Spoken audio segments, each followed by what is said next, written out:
Parliament కి దగ్గరగా విజయ్ చౌక్ ప్రాంతంలో 17-18 ప్రతిపక్ష పార్టీలు అంటే పార్లమెంట్ లో ఉన్న అన్ని ప్రతిపక్ష పార్టీలు కూడా ఇక్కడ ధర్నా నిరసన కార్యక్రమంలో పాల్గొన్నాయి.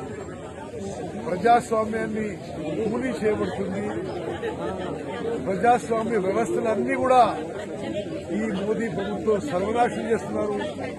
రాహుల్ గాంధీ గారు పార్లమెంట్ నుంచి వారిని అనర్హతగా ప్రకటించడం అందరూ నిరసన తెలియజేశారు.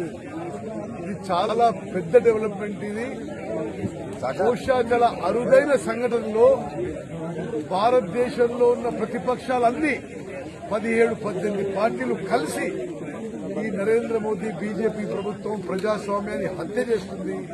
ప్రజాస్వామ్య వ్యవస్థలని దేశంలో ఉన్న పార్లమెంట్ వ్యవస్థ గాని, న్యాయ వ్యవస్థ గాని, మీడియా గాని, ఎగ్జిక్యూటివ్ గాని అన్ని వ్యవస్థలను నాశనం చేస్తున్నాయి. దానికి వ్యతిరేకంగా పోరాటం చేస్తూ ఇక్కడ నిరసన ధర్నా చేయడం జరిగింది.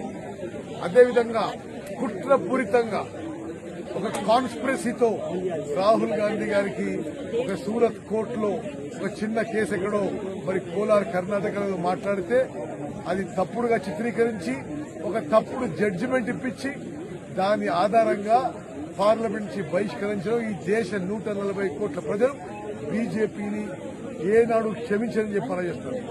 78లో ఆ రోజు ఇందిరాగాంధీ గారిని పార్లమెంట్ నుంచి బహిష్కరిస్తే ఆ రోజు అధికారంలో ఉన్న వాళ్ళు అధికార పార్టీ నామరూపాలు లేకుండా పోయారు.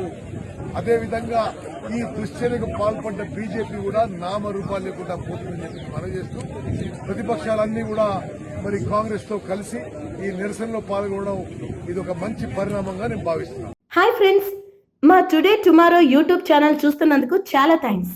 మరిన్ని లేటెస్ట్ వీడియోస్ కోసం వెంటనే సబ్స్క్రైబ్ చేయండి. అలాగే ఈ బెల్ ని కూడా రింగ్ చేసేయండి. మా నోటిఫికేషన్స్ అన్ని మీ మొబైల్లో వస్తాయి.